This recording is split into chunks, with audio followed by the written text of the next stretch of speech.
داریوش یکم یکی از برجسته ترین شاهنشاهان ایران باستان به شمار می آید که مهمترین خصوصیت او که از شاهان دیگر متمایز می دارد اقدامات متعدد در جهت پیشرفت و آبادانی ایران است و نخستین پادشاه ایران بود که حوادث و اتفاقات زمان خود را به ثبت می رساند و آن را به صورت مکتوب برای ما آیندگان به یادگار گذاشته است. با توجه به دیانت داریوش که همواره تمام قدرت خود را از اهورامزدا می‌داند و در تمام کتیبه ها و سنگ نوشته های خود همواره انزجار خود را از دروغ ابراز می‌دارد.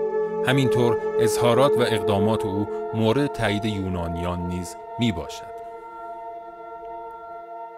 داریوش نهمین پادشاه ایران است.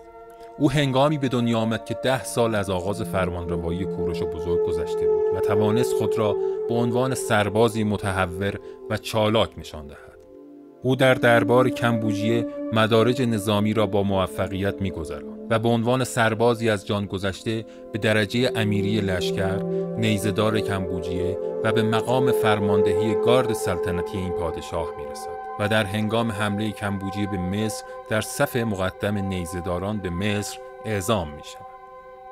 داریوش با رشادت و دلیری هایی که از خود نشان داده بود از مردان با اعتماد دربار کمبوجیه می‌شود و از تمام اسرار خاندان شاهی اطلاع کافی داشت. او از تیره دوم دودمان هخامنشی است و از عموزاده‌های کوروش بزرگ محسوب می‌شود و بنابراین برای سلطنت از مشروعیت لازم برخوردار است و حتی بعد از رسیدن به قدرت با آتوسا دختر کوروش بزرگ نیز ازدواج می‌کند. او همسران خود را از زنان پارسی انتخاب می‌کرد. البته در مورد تعداد زنان داریوش یکم اظهار نظرات متفاوت است، زیرا در آن زمان مرسوم بوده است که هنگامی پادشاهی تاج را از دست می‌دهد و در مقابل شاه دیگری شکست می‌خورد، زنان و حرمسرای او به شاه جدید تعلق داشت. بنابراین پذیرفتن اینکه تمام زنان را متعلق به داریوش بزرگ بدانیم کمی دور از واقعیت است. ولی میتوان پذیرفت که همسر قانونی او که همواره در تمام کتیبه هایش برای مشروعیت بیشتر خود از آتوسا نام میبرد. آتوسا ملکه ایران بوده و بقیه زنان در حرم سرای او بودند. ویژگی های اخلاقی داریوش با استعداد ویژه‌اش به سرعت دانش، فرهنگ و هنرهای رزمی را در دربار کوروش آموخت. از این رو رهبری جوانان دربار به او واگذار شد. همچنین ارتباط او با بزرگان دربار موجب شد خصوصیات او از جمله دوراندیشی، آزادیخواهی، واقع‌گرایی و اراده قوی او در امور کشور برای دیگر بزرگزادگان کشور نمود پیدا کند. او به دلیل حس وطن دوستی خدمات بزرگی را در جهت پیشرفت و آبادانی ایران انجام داد. او با ملت‌های گوناگون در قلمرو حکومتش به خوبی رفتار می‌کرد و پس از تصرف بابل هزاران یهودی برده را آزاد کرد. داریوش حاکمان نالایق را به سختی تنبیه می‌کرد. ایران در زمان حکمرانی داریوش به قدرت برتر نظامی، فرهنگی، سیاسی و هنری تبدیل شد.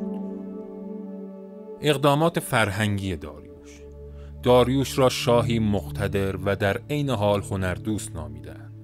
او رویدادهای مهم پادشاهی خود از جمله معرفی خیش به قدرت رسیدن، کشورگشایی‌ها و ساخت و سازها را بر کتیبه‌های مختلف به خط میخی و زبان فارسی باستان به تحریر درآورده که مهمترین آنها کتیبه بیستون است.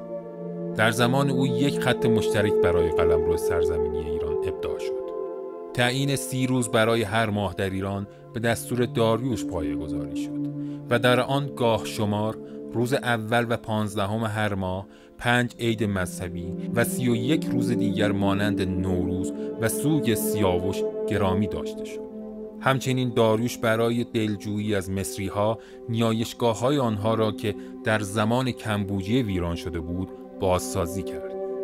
هنر هخامنشی در زمان داریوش به اوج خود رسید و با تجمیع انواع هنرها در ایران تحسین مورخان یونانی را برانگیخت. داریوش در شهرهای ایران بناهای چشمگیری ساخت که تخت جمشید شاهکار معماری ایران از جمله آنهاست. داریوش در ساخت تخت جمشید حقوق بالایی را برای کارگران و معماران معین کرده بود که مقدار روزانه آنان را بر کتیبه‌ها نگاشته‌اند.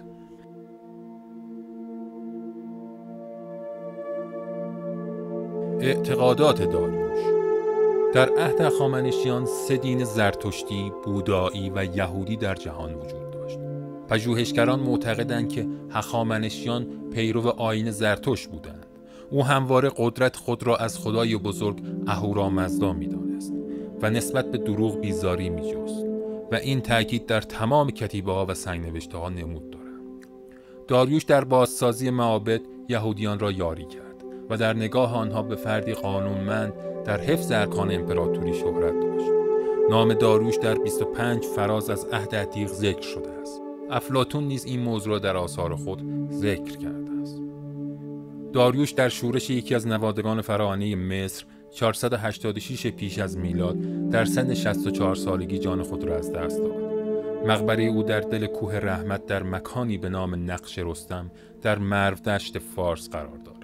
وصیت‌نامه او خطاب به فرزندش بر سنگ قبر او حک شده است.